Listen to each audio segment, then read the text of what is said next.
संजय राऊत सध्या बोलतायत, आपण थेट जाऊयात तिकडे. करतायत दिवसेंदिवस आणि त्यांच्या प्रकृतीची आम्हाला चिंता वाटते. आता जरांगे पाटील गेले काही महिने सातत्यानं उपोषण करतात,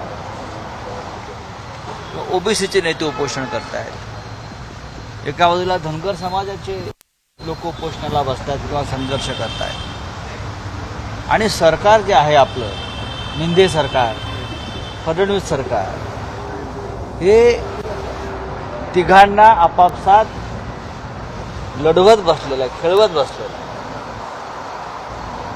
वेळ काढताय, निवडणुकीचं राजकारण त्यातून ते करतायत. पण जोपर्यंत केंद्राच्या अखत्यारीत असलेला जो विषय हा आहे, हा शिंदे सोडवू शकत नाही, केंद्र सरकार. आणि माननीय शरद पवार जे म्हणतात की केंद्रानं काय सांगितलं, त्यांनी केंद्राने आरक्षणाची मर्यादा वाढवली आणि आम्ही वारंवार हेच सांगतो, केंद्रानं आरक्षणाची मर्यादा वाढवायला हवी.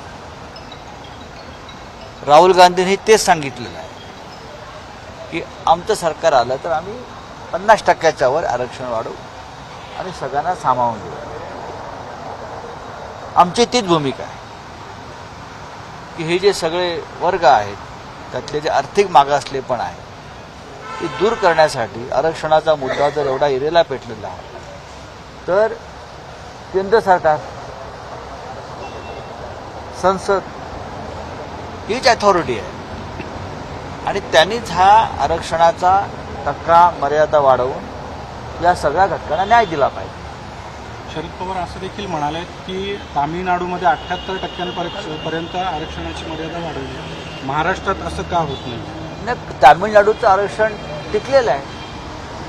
तामिळनाडूचा जो टक्का वाढलेला आहे, आपण पाहिला असेल की बिहारचा टक्का सर्वोच्च न्यायालयानं फेटाळून लावला, पण तामिळनाडूनं ज्या पद्धतीने सगळं बसवलेलं आहे, तर तो सर्वोच्च न्यायालयात सुद्धा टिकून आहे.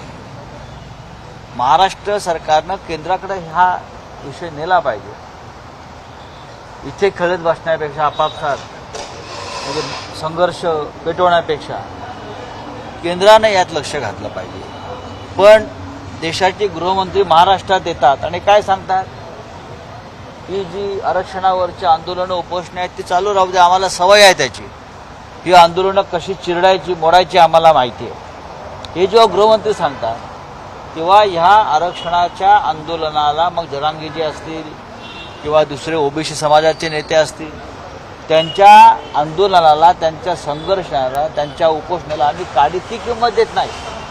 हे भारतीय जनता पक्ष सांगताय, त्यांचे गृहमंत्री सांगतात. आमची ती भूमिका नाही. आम्हाला असं वाटतं की आता उपोषणं फार झालेली आहेत, लोकांच्या जीवाशी खेळू नका, नेत्यांच्या जीवाशी खेळू नका आणि हा विषय केंद्राकडे न्यावा. महाराष्ट्रामध्ये संघर्ष वाढला तर त्याचे फार दुष्परिणाम होऊ शकतात. चला साहेब, काँग्रेसचे नेते आणि कर्नाटकचे मंत्री आहेत दिनेश गुंडूवार, त्यांनी असं म्हटलंय की सावरकर हे चित्पावन ब्राह्मण होते तरी गोमांस खात होते, त्यामुळे एक नवीन वाद आता. मला त्याविषयी माहीत नाही. असं बोलणं हे आम्हाला मान्य नाही.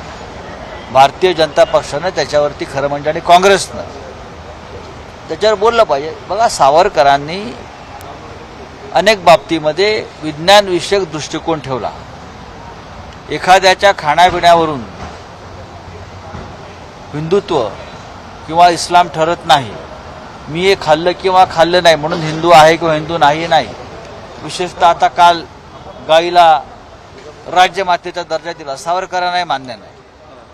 सावरकरांच्या दृष्टीनं गाय हा एक उपयुक्त पशु आहे.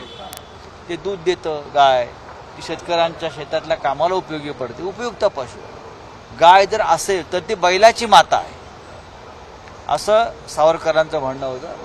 आणि कोणी काय खावं आणि काय खाऊ नये याबाबत सावरकर कोणतीही मतं खास ठेवत नव्हते. मुख्यमंत्री बलात्काराच्या घटना वाढताना दिसतात. आज देखील पुण्यामध्ये एका मुलीवरती 3 जणांनी सामूहिक बलात्कार केलेला आहे आणि त्यामुळे पुण्यामध्ये पुन्हा एकदा त्या तिघांचं एन्काउंटर फडणवीसांनी करावं. तिघांचं जे बदलापूरला केलं, हातामध्ये पिस्तूल घेऊन वगैरे त्यांचे पोस्टर लावले आहेत. आमची अपेक्षा आहे पुण्यात पण त्यांच्या अशा प्रकारचे पोस्टर लागतील. करावं ना. जे बदलापूरला आपण केलं, मिंध्यांनी, फडणवीसांनी, एका अल्पवयीन मुलीवर तिघे जर सामुदायिक बलात्कार करतात ही बदलापूरपेक्षा भयंकर घटना. फडणवीसांनी त्यांच्या कमरेला जे पिस्तूल असेल ते काढावं, स्वतः जावं आणि पोस्टरमधनं बाहेर यावं. तू त्याच्या सिंगमचा पोस्टर आहे ना, त्या पोस्टरमधून त्याने बाहेर पडलं पाहिजे. हाँ, यातून फटा पोस्टर और निकला क्या खलनायक, ऐसा नहीं चाहिए. आप नायक हो ना, तो पोस्टर से बाहर आकर रिवॉल्वर निकालो और एन्काउंटर कर दो. करा एन्काउंटर. पंतप्रधानांच्या दौऱ्यावरून कुठेतरी महायुतीमध्ये नाराजी नाट्य बघायला का बरं?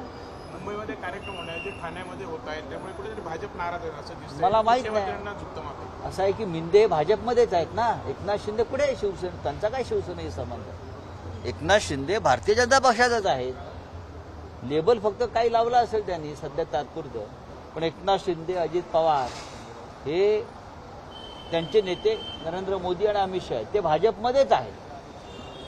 मोदी आणि शहांना शिवसेना आणि राष्ट्रवादी काँग्रेस फक्त तोडायचे होते म्हणून त्यांचा वापर केला. बाकी हे पूर्णपणे त्यांनी भारतीय जनता पक्षाची वस्त्र नेसून ते आता फक्त त्यांच्या घरामध्येच नांदायचं बाकी आहे. अजित पवार बारामतीतून माघार घेणार असे संकेत त्यांनी दिलेले आहेत. मला माहीत नाही, पण बारामतीची परिस्थिती अजित पवारांसाठी फारशी चांगली नाही ओव्हरऑल सगळ्यात बारामती, हे मी सांगू शकतो. आज गृहमंत्री येत आहेत मालेगावमध्ये मोठं प्रदर्शन करतायत नाशिकचे पालकमंत्री. काय म्हणतो? होय, चांगली गोष्ट. आम्ही जेव्हा हे जे आहेत पालकमंत्री जेव्हा आमच्याकडे होते तेव्हा त्यांना असं शक्ती प्रदर्शन करण्याची गरज पडत नव्हती. निवडणुका व्हायच्या आणि निवडून यायचं. आता त्यांना दाखवावं लागतं माझ्या मागे माणसं आहेत. एबीपी माझा, उघडा डोळे बघा नीट.